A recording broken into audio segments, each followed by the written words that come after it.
আসসালামু আলাইকুম, সবাই কেমন আছেন?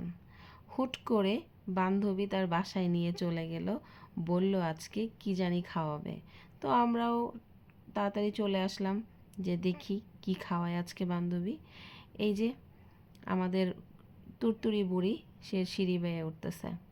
আর ওদের বাসাটা আমার এত ভালো লাগে কেন জানি না, রুমগুলোও খুব সুন্দর সুন্দর, আর সব কিছুই ফাঁকা ফাঁকা ভালো লাগে। তো এই যে চলে আসছি, আর ওই যে উঠতেছে তারা এখনও।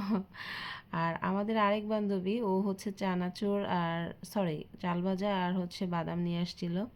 আর এই যে দেখেন রুম্পার কাজ, এত এত আচার আমাদেরকে দিয়ে বসিয়ে দিয়েছে যে তোরা খা, আমি পিঠা বানাই নিয়ে আসতেছি। এত আচার দেখে তো আমাদের পুরা মাথা নষ্ট হয়ে গেছে সবার। আর আচারগুলো খুবই মজা ছিল, থ্যাংক ইউ রুম্পা। আর আন্টিকেও অনেক ধন্যবাদ যে এত মজার মজার আচার মানে আমরা খেতে পারছি।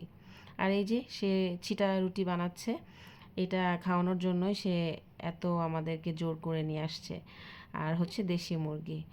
আর কী যে মজা হয়েছে, আলহামদুলিল্লাহ খুব পেট ভরে খেয়েছি।